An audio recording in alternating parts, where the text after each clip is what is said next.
pessoal, tudo bem? Meu nome é Angélica, eu sou nutricionista e eu vim conversar com vocês hoje sobre imunidade, né? Em tempos de coronavírus, início de outono e inverno, as épocas mais secas, onde todo mundo fica aí mais propenso a adquirir algum tipo de infecção, principalmente da parte respiratória. Eu vim falar com vocês então sobre nutrição e imunidade, né? As pessoas pedem para que eu fale a respeito de dicas nutricionais, alimentos que possam ajudar aí a fortalecer a imunidade. Bom, isso, gente, eu vi muito, desde que começou o coronavírus eu tenho acompanhado os materiais que vêm sendo lançados, as cartilhas e tudo mais. Mas eu gostaria de esclarecer para vocês o seguinte, não existe um super alimento que só ele por si só, ou um super suplemento que vai resolver a questão da imunidade, que vai tornar você alguém com uma imunidade imbatível, não é? É justamente por isso que eu resolvi gravar esse vídeo um pouco mais extenso dessa vez, uma informação um pouco mais longa. Por quê? Imunidade não é algo que a gente consiga adquirir do dia para a noite. Nós precisamos de uma rotina alimentar boa, de um estilo de vida bom, para que nós consigamos então desenvolver uma imunidade ok. Por que eu falo isso? Porque não dá para falar de imunidade sem falar do intestino. O nosso intestino, ele é um órgão imunológico. A maior parte das nossas células imunológicas está concentrada no intestino, lá no intestino delgado, que é a primeira porção. Então, se eu não cuidar da minha saúde intestinal, eu não tenho como falar sobre imunidade, entendem? Por isso que a imunidade é algo muito mais complexo do que as pessoas vêm vendendo por aí. Por isso não comprem, não acreditem em poções mágicas, em suplementos de probióticos, por exemplo, que eu tô vendo as pessoas tomarem probióticos, eu tô vendo paciente oncológico tomar probiótico, sem respaldo médico, sem respaldo de nutricionista. Guardem o rico dinheirinho de vocês para gastar com comidas de boa qualidade, com produtos orgânicos, para que vocês tenham variedade de alimentos à mesa. Mais pro final do vídeo eu vou falar sobre ação nutricional no enfrentamento aí dessas doenças, para que a gente consiga combater, para que a gente consiga fortalecer a imunidade, mas não saiam por aí comprando coisas ou fazendo poções que o fulano postou na internet ou postou no store. Cuidado com isso, tá, gente? Imunidade é algo muito mais complexo. Bom, então assim, a gente estava falando sobre o intestino, né? Então, se no intestino tá a minha maior concentração de células imunológicas, então eu preciso cuidar bem dele, né? Como é que eu faço para ter uma boa saúde intestinal? Como é que eu sei como tá a minha saúde intestinal ou não? De repente você pode estar pensando que sua saúde intestinal está excelente, porque você consegue fazer cocô diariamente, você tem um padrão já, você vai 2 vezes ao banheiro, suas fezes têm coloração e cor normal. Então isso tudo pode dizer para você superficialmente que você tem uma saúde intestinal, mas não é tão simples assim. A saúde intestinal vai muito além da frequência de evacuação ou do padrão dessas fezes. É óbvio que quando eu tenho alteração num padrão considerado normal, eu preciso ficar atento, porque é o meu organismo dizendo que tem alguma coisa já muito errada. Mas não é tão simples, né? Como a gente pensa. Então vamos lá. Quando a gente fala de saúde intestinal, a gente fala de microbiota e microbioma.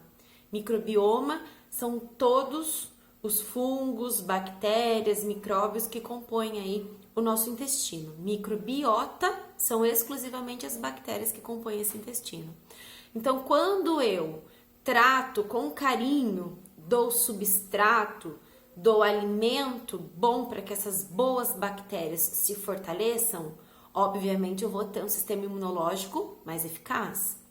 O que muitas pessoas não sabem é que a gente produz o nosso próprio antibiótico natural. Se a gente dá condições através de uma alimentação e de um estilo de vida mais saudável para essa microbiota, ela por si só combate infecções que a gente nem sabe que a gente poderia, por exemplo, ter desenvolvido. Já não, no primeiro momento, eles são altamente eficazes em combater tudo isso. Então, quando eu tenho uma alteração nesse padrão dessas microbiotas, a gente costuma chamar de disbiose. Disbiose não é uma doença. A disbiose é um estado metabólico, é uma alteração quali quantitativa das bactérias que a gente tem no intestino e que podem contribuir para o agravamento ou até mesmo o surgimento de algumas doenças no nosso organismo. Então, gente, disbiose não é uma doença, tudo bem? Tem muitas pessoas colocando disbiose e falando sem saber que disbiose é doença. Não é. Mas é uma alteração, né, desse estado metabólico que pode influenciar e influencia muito na nossa saúde. A disbiose, na verdade, o que causa essa disbiose? Então, vários fatores podem causar essa disbiose, mas principalmente uma alimentação rica em açúcar, gordura, fast food, alimentos industrializados, adoçantes e mais adoçantes, estresse, né? Aquela pessoa que vive extremamente irritada, estressada, ansiosa, também é uma pessoa que favorece o desenvolvimento da disbiose, uma condição que favorece o desenvolvimento da disbiose. E o sono também. Então, quando eu não tenho uma boa noite de sono, quando eu não tenho um sono reparador, eu também favoreço o desenvolvimento dessa disbiose. A disbiose, ela não acontece do dia para a noite. Ela é uma situação que vem desenvolvendo a longo prazo, não é?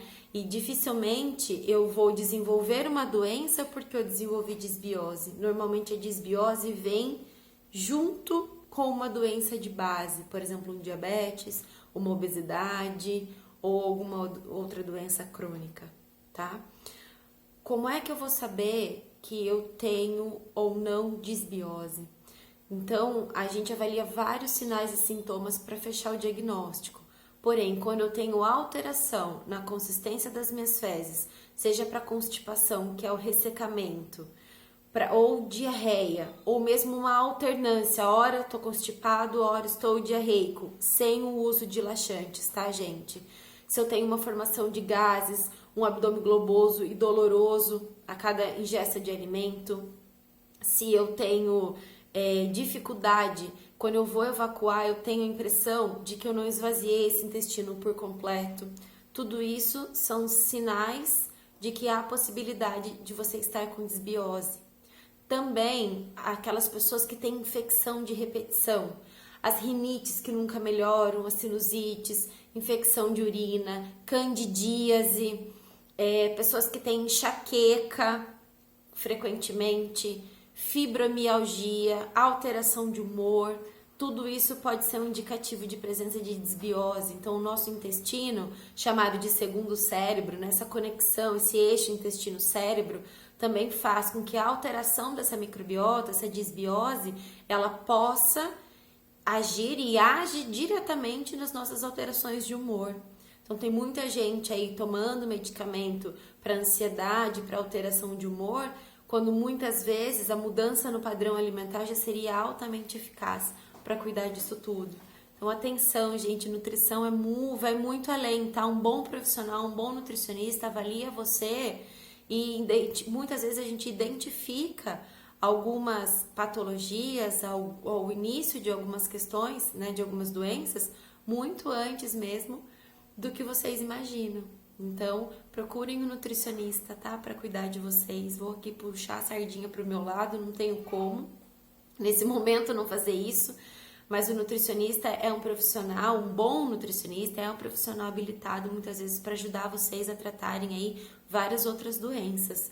Esse pessoal que sofre de distúrbio de sono, né? Ansiedade, compulsão, tudo a gente pode ajudar também. Isso tudo pode estar relacionado com a sua saúde intestinal, com a qualidade das bactérias que você tem no intestino. Veja só como é extremamente importante ter uma boa saúde intestinal. Então, todos esses hábitos alimentares ruins podem influenciar a disbiose. E outra situação que influencia diretamente a disbiose é o estresse. aquela pessoa que está extremamente estressada, ela tem uma liberação de um hormônio chamado de cortisol. E o intestino não gosta de cortisol em grandes quantidades. Primeiro, porque ele vai reduzir as nossas células imunológicas, né? Ele faz várias ações, mas resumindo, ele vai reduzir as nossas células imunológicas e vai também desviar nutrientes, é um desvio de rota metabólica para compensar esse estresse oxidativo. Esses nutrientes que deveriam ir para o intestino e nutrir a gente como um todo, vão para modular esse estresse, para que a gente não fique pirado aí logo de cara. Então, se eu desvio, se eu não tenho nutrientes que vão para o intestino, eu posso ter aí uma alteração, principalmente no meu padrão alimentar, no meu apetite ou no meu desejo por determinados alimentos. Não dá para tratar imunidade numa pessoa estressada, numa pessoa irritada. Enquanto ela não se acalmar, a gente não consegue trabalhar essa imunidade. Não adianta usar probiótico, não adianta usar suplemento alimentar, não adianta usar esse monte de perfumaria se a base não estiver bem estabelecida. Enquanto eu não mudar o padrão alimentar desta pessoa, enquanto eu não modular esse estresse, difícil vai ser tratar. Eu cubro aqui, cubro um buraco aqui, abre 2, 3 aqui de estresse. Então vocês vejam como é importante a gente gerenciar esse estresse, gerenciar essas emoções, não é? E como é que eu posso fazer a gestão dessas emoções? De repente, através de uma meditação, de afirmações positivas, de espiritualidade, de prece, de oração, de demonstração de amor, de carinho, de afeto, de desligar das redes sociais, esse monte de notícia ruim, tentar espalhar notícias boas, fazer afirmações positivas melhores, né? Desligar das grandes redes de comunicação que a gente termina de assistir, fica ali todo angustiado pelo que ouviu. Então, mudar esse padrão comportamental, criar rotinas mais saudáveis, caminhar, se exercitar de alguma forma, né? Não só caminhar, mas praticar uma atividade física, um exercício físico bem orientado nesse momento vai ser indispensável para que você consiga também modular esse estresse. E se eu modulo esse estresse, e se eu acerto a minha alimentação, que é o que a gente vai falar agora, eu tenho a chave para uma imunidade melhor, para resgatar a minha imunidade. Então, o que é que eu posso fazer, Angélica? Qual é a ação nutricional que eu posso tomar? Tem algum alimento, superalimento específico que vá fazer? Gente, não existe. Não existe fórmula mágica. Desculpe desapontar vocês, mas shots, misturas, sopas potentes, poderosas, não. Se vocês pegarem a receita de uma sopa anti-Covid que eu vi por aí esses dias, o que tem lá dentro? Comida.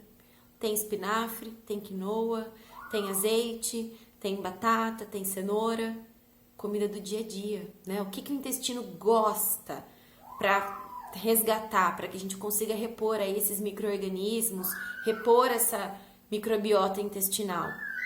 Fibra. Tudo que fermenta o intestino adora.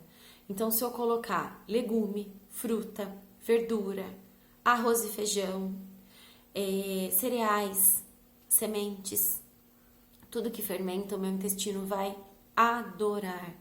Se eu tiver uma alimentação variada em oferta de alimento, né, bem diversificada, vai ser fantástico. E quando eu falo de uma alimentação diversificada, gente, não significa que todos os dias, em todas as refeições, vocês precisam comer coisas diferentes. Porque as pessoas vão falar que isso inviabiliza o preparo, o custo. Não é isso, gente, é ter rotatividade. Eu vou dar o meu exemplo aqui de casa. Nós somos em 2 adultos e uma criança. Um pé grandão de alface na minha casa dura mais ou menos uns 2 dias. Só que quando esse alface acaba, eu não vou lá e compro alface de novo, eu compro rúcula. E depois que acaba a rúcula, eu compro couve, eu vou fazendo um rodízio dessas hortaliças. Da mesma forma, os legumes. Se eu fiz do abobrinha no almoço e sobrou pro jantar, eu compro no jantar de novo. E aí amanhã eu faço um chuchu, amanhã eu faço uma berinjela, depois eu faço uma beterraba, entende? Ter essa variedade de alimentos é muito importante. Isso não significa que eu tenho que ter aí um buffet de restaurante todos os dias.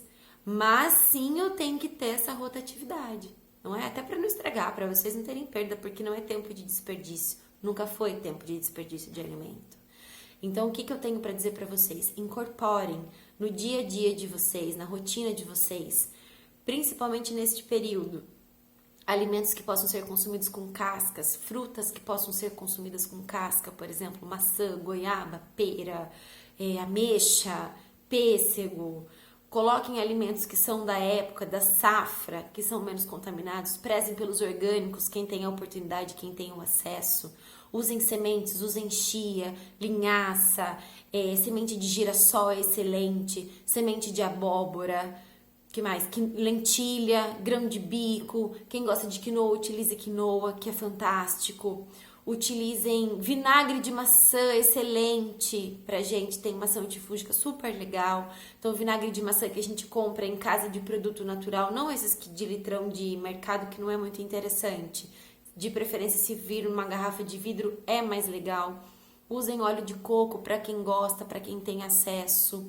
Utilizem açafrão, cúrcuma, ralem nos alimentos, façam um chazinho, usem gengibre em chá ou em tempero, usem chás diversos, o intestino adora chá, chá de hortelã, chá de alecrim, chá de dente de leão, chá de camomila, para quem tá aí meio que querendo gripar, um chazinho de alho com hortelã fantástico, usem alho, façam pastas de alho, usem alho no feijão de vocês, coloquem lá para cozinhar junto com uma sopa.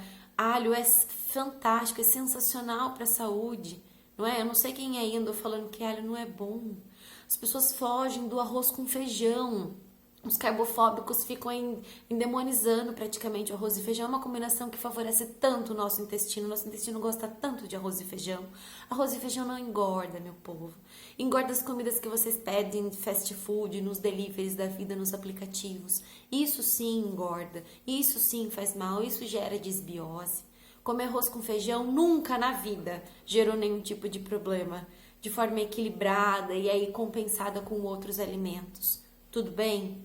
Então, entendam que a nutrição é muito, muito rica. Os alimentos são muito ricos em nutrientes, em vitaminas do complexo B, por exemplo, nesse momento, em vitamina D, em vitamina E, em vitamina C. Acrescentar feijão, acrescentar limão um pouquinho em cima do feijão, essa vitamina C que vai favorecer a absorção desse ferro, desse feijão, temperar a minha salada, ao invés de ficar tomando shot aí de manhã cedo, que tem gente que acha que é só isso que vai trazer vitamina C, que vai favorecer a imunidade. Não é isso, gente. Chupem laranja, termine de comer uma refeição, chupem uma laranja como um bagaço, que é a melhor quantidade de fibra e vitamina C que essa. Olha, dica da nutricionista, hein? Para combater o Covid e aumentar a imunidade. Chupar laranja depois da refeição, pessoal. Uma laranja com o bagaço. Olha só. Vocês veem como a gente não precisa sair por aí comprando esse monte de suplemento, gastando com um monte de coisa. Suplemento é perfumaria quando a base não tá bem estabelecida. Eu já falei isso pra vocês, não é? Então, assim, a gente só suplementa em casos específicos e quando a alimentação, a comida não dá conta. Quando essa comida dá conta, eu não tenho por que suplementar. Tudo bem? Então, a nutrição para a imunidade é esta, minha gente. Uma alimentação simples e diversificada. Incluam isso, ao invés de saírem gastando com coisas por aí, gastem com as casas de produto natural, elas estão entregando por delivery, comprem chia, comprem linhaça, utilizem. Essas orientações que eu estou fazendo são orientações gerais. Se você tem problemas de diverticulite, se você tem algum outro tipo de doença, consulte o seu nutricionista ou o seu médico antes de seguir essas orientações que a gente está falando aqui, tudo bem? Mas de uma forma geral, é o que traz saúde para o intestino, sim, é o que faz o intestino funcionar bem e é o que a nossa microbiota, as nossas boas bactérias agradecem para transformar tudo isso numa imunidade blindada, excelente, forte. Tudo bem? Consumam comida de verdade. Se vocês tiverem alguma dúvida, se vocês quiserem uma orientação mais personalizada, procurem o profissional nutricionista. E se vocês tiverem dúvida com relação a esse vídeo, deixem nos comentários que eu faço questão de responder para vocês, tá bom? Um beijo no coração, como algo saudável e bem colorido e bem caseiro por mim, tá bom? Fiquem com Deus, até a próxima. Tchau, tchau.